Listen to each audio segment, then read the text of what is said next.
बांग्लादेश में हुए तख्तापलट के बाद आम चुनाव में बांग्लादेश नेशनलिस्ट पार्टी यानी बीएनपी ने बड़ी जीत हासिल की है। तारिक रहमान की अगुवाई वाली पार्टी 200 से ज्यादा सीटों पर आगे है। 299 सीटों वाली संसद में ये एक तरफा बढ़त मानी जा रही है। लेकिन इस चुनाव की असली कहानी सिर्फ ढाका तक सीमित नहीं। असली सवाल है कि सीमा पर जो बदलाव हुआ है उसका भारत पर क्या असर होगा।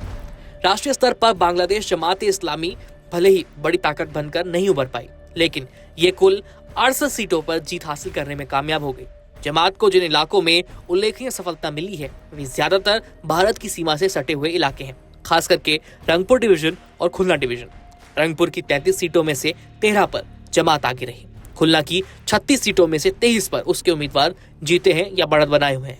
इनके बीच मौजूद राजशाही डिवीजन में भी उसने कई सीटें जीती हैं, यानी उत्तर से दक्षिण तक पश्चिम बंगाल की सीमा से सटे पैरेलल एक बेल्ट जहां पर जमात की मौजूदगी बड़ी मजबूती के साथ दर्ज हुई है। रंगपुर का महत्व इसलिए बढ़ जाता है क्योंकि ये भारत के जिस हिस्से के सामने पड़ता है उसे चिकन नेक यानी सिलीगुड़ी कॉरिडोर कहते हैं।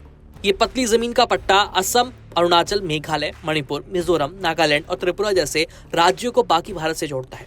डिफेंस एक्सपर्ट इसे भारत की रणनीतिक लाइफलाइन मानते हैं। खुलना डिवीजन पश्चिम बंगाल के 24 परगना से सटा है।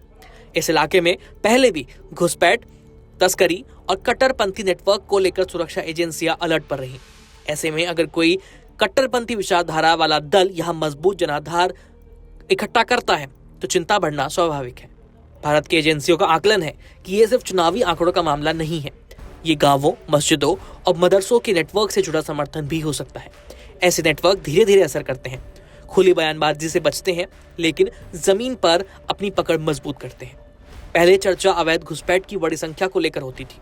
अब एजेंसियों का मानना है कि खतरा अलग अलग तरह का हो सकता है। कम संख्या में ऐसे लोग सीमा पार कर भारत में घुस सकते हैं जिनके पास खास मकसद हो, जैसे कि फंडिंग, कट्टरपंथी विचारधारा को फैलाना और सोशल मीडिया के जरिए नैरेटिव गढ़ना। जमात का इतिहास भी भारत के लिए संवेदनशील रहा है। 1971 के मुक्ति युद्ध के दौरान उसके कई नेताओं पर पाकिस्तान के साथ खड़े होने और भारत विरोधी रुख को अपनाने के आरोप लगे थे। बाद के कई वर्षों में भी पार्टी के कुछ नेताओं ने भारत पर आंतरिक मामलों में दखल देने का झूठा आरोप लगाया। हालांकि ये सच है कि चुनाव के बाद पार्टी ने आधिकारिक तौर पर किसी उग्र रुख की घोषणा नहीं की है। फिलहाल तो यही है, लेकिन नतीजे आने के बाद जमात ने चुनाव प्रक्रिया पर सवाल जरूर उठाए हैं। उनका कहना है कि कई सीटों पर उनके उम्मीदवार बहुत कम अंतर से हारे हैं और मतदान का आंकड़ा सार्वजनिक नहीं किया गया है। लेकिन सीमावर्ती इलाकों में उनकी जीत भारत के लिए एक रणनीतिक चिंता बन चुकी है। अगर स्थानीय स्तर पर भारत विरोधी नैरेटिव को हवा मिलती है तो उसका असर सिर्फ बांग्लादेश की राजनीति तक सीमित नहीं रहेगा। खासकर रंगपुर और खुलना जैसे इलाकों में जहां हिंदू अल्पसंख्यकों की आबादी भी है, वहां धार्मिक ध्रुवीकरण की आशंका जताई गई है। चुनाव से पहले और चुनाव के दौरान कुछ जगहों पर हिंसा की खबरें भी सामने आई। ऐसे माहौल में अल्पसंख्यकों पर दबाव, जमीन से जुड़े विवाद और डर का वातावरण बना हुआ था। अगर छोटी संख्या में भी लोग सीमा पार करके भारत में घुसे तो भारत की सीमावर्ती जिलों में तनाव बढ़ जाएगा।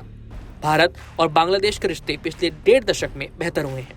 आतंकवाद के खिलाफ सहयोग बढ़ा है, सीमा विवादों को सुलझाया गया है, लेकिन ये सहयोग काफी हद तक ढाका की राजनीतिक इच्छाशक्ति पर टिका रहा। अगर सीमावर्ती इलाकों में स्थानीय स्तर पर भारत विरोधी राजनीति को जनाधार मिलता है तो द्विपक्षीय रिश्तों पर दबाव बन सकता है। कुल मिलाकर तस्वीर साफ है कि राष्ट्रीय स्तर पर बीएनपी को बड़ी जीत हासिल हुई है। जमात संसद में सीमित ताकत के रूप में मौजूद रहेगी, लेकिन जहां उसे जमीन मिली है वो भारत की सीमा से जुड़ा हुआ इलाका है। यही वजह है कि नई सरकार के गठन के साथ साथ दिल्ली की नजर अब ढाका और खास करके सीमा के इन जिलों पर टिकी हुई है। फिलहाल इस खबर में इतना ही। देखते रहिए खड़क। धन्यवाद।